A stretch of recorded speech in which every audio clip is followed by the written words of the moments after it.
भारत के शिक्षा मंत्रालय ने हाल ही में 2 रिपोर्ट जारी की। रिपोर्ट के मुताबिक पिछले सालों के मुकाबले में स्कूलों में बच्चों के दाखिले में करीब 1 करोड़ बच्चों की कमी आ गई है। सरकारी रिपोर्ट के आंकड़े जब ऐसा कुछ बताएं तो कई तरह के सवाल उठने लगे कि आखिर ये बच्चे गए कहां? क्या रिपोर्ट गलत है? हमारे आज के इस वीडियो में पूरी कहानी आपको बताएंगे। चलिए शुरू करते हैं। जिस रिपोर्ट की हम बात कर रहे हैं उसका नाम है UDISE+, जिसका पूरा नाम है unified district information system for education plus.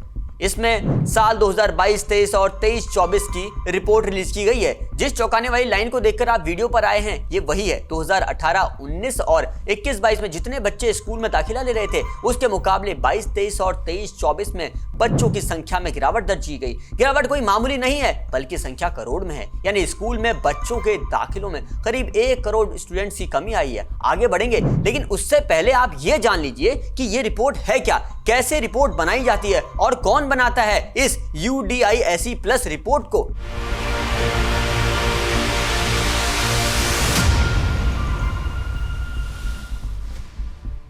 UDISE+ में पहली से लेकर 12वीं तक के सभी स्कूल का डेटाबेस होता है। ये एक तरह का ऑनलाइन प्लेटफॉर्म है जिसमें शिक्षा मंत्रालय सभी राज्यों के स्कूल का डेटा अपने पास रखते हैं। इस डेटा के अंदर स्कूल में बच्चों के एनरोलमेंट और इंफ्रास्ट्रक्चर समेत टीचर्स की पूरी जानकारी देनी होती है और स्कूलों की और राज्य सरकार की जिम्मेदारी होती है कि वो वेरीफाई कर इस जानकारी को UDISE+ के इस प्लेटफॉर्म पर अपलोड करें। जब ये सारी जानकारी डेटाबेस में आ जाती है तो फिर UDISE+ में के इन आंकड़ों की जानकारी के बाद हमारी सरकार कई योजनाएं बनाती है, जैसे स्कूलों में मिड डे मील की योजना, समग्र शिक्षा समेत कई तरह की स्कॉलरशिप योजनाएं भी, जिनको बनाने और लागू करने में इन्हीं जुटाए गए आंकड़ों का इस्तेमाल किया जाता है। आखिर इस रिपोर्ट में स्कूल के दाखिले को लेकर क्या कहा गया है ये समझना आज बहुत जरूरी है। बताते हैं आपको सबसे आसान भाषा में। साल 2018-19 और साल 2021-22 में करीब 26 करोड़ बच्चे स्कूलों में पढ़ रहे थे।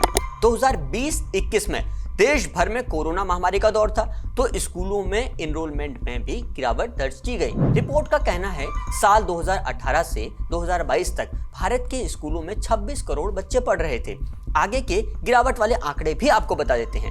2022-23 में स्कूलों में 25.17 करोड़ बच्चे पढ़ रहे थे, यानी करीब 25 करोड़ बच्चे पढ़ रहे थे। लेकिन साल 2023-24 में स्कूलों में करीब 24 करोड़ बच्चे ही बचे, यानी करीब 1 करोड़ से ज्यादा का बच्चों का ये ड्रॉप। आखिर कहां गए ये बच्चे? इसका जवाब मिलेगा शिक्षा मंत्रालय के ऑफिशियल बयान में। सरकार का कहना है बच्चों की कमी की वजह डेटा कलेक्शन है, क्योंकि जो नया डाटा कलेक्ट किया जा रहा है उसका तरीका बिल्कुल अलग है। तो यही वजह हो सकती है बच्चों के दाखिले को लेकर ये कमी करोड़ों में दिखने लग रही है। इसलिए हम आपको ये भी बताएंगे कि आखिर डाटा कलेक्ट किया कैसे जाता है। पहले जो डाटा कलेक्ट किया जाता था वो स्कूल वाइज किया जाता था, यानी स्कूल अपने डेटा में बच्चे, क्लास, जेंडर की जानकारी दिया करते थे। लेकिन साल 2022 और 23 की रिपोर्ट में जो डेटा कलेक्ट किया गया वो स्टूडेंट वाइज था, जिसमें हर एक स्टूडेंट का नाम, पता, माता पिता का नाम और आधार डिटेल शामिल थी। सोर्सेज का मानना है कि पहले कई बार लोग अपने बच्चों का एडमिशन प्राइवेट स्कूल में तो कराते ही थे, लेकिन जैसे ही किसी सरकारी स्कीम का फायदा उठाना होता था तो सरकारी स्कूल में भी एडमिशन करा देते थे। तो ऐसे में एक बच्चे की 2 बार काउंटिंग हो जाती थी। ऐसे बच्चों को घोस्ट स्टूडेंट कहा जाता था। लेकिन नए सिस्टम के आने से ये गलती को खत्म किया गया है और नतीजा एक बड़ा ड्रॉप देखा जा सकता है। नए सिस्टम में स्कूल पहले अपने स्टूडेंट की सारी डिटेल को वेरीफाई करता है, फिर जिला प्रशासन जानकारी को वेरीफाई करता है और फिर राज्य स्तर पर वेरीफाई करने के बाद भी डेटा को आगे भेजा जाता है। जिस आंकड़े की बात हम बार बार कर रहे हैं, 1.2 करोड़ बच्चों का ड्रॉप, इनमें से अधिकतर बिहार, यूपी में है।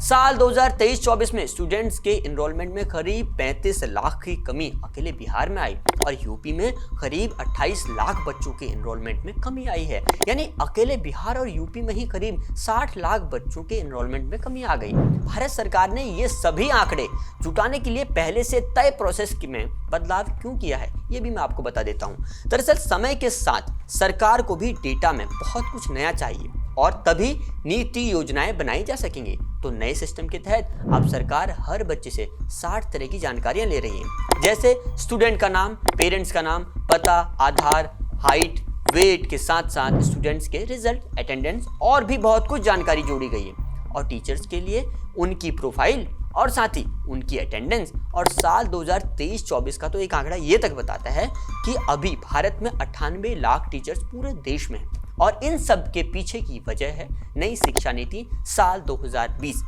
नई शिक्षा नीति में अभी से इन बदलावों से आने वाले सालों के लिए सरकार प्लेटफॉर्म तैयार कर रही है जो आगे काम आएगा। कुल मिलाकर इस तरह के आंकड़े जुटाने में जो बदलाव किए गए हैं उनसे ये ड्रॉप देखने को मिला जो करीब 1 करोड़ का है। सरकार भी इस डेटा को देखकर चौंक गई थी, इसलिए अपने वेरिफिकेशन में उन्होंने भी रिपोर्ट की प्रक्रिया में बदलाव को ही इसकी वजह माना है।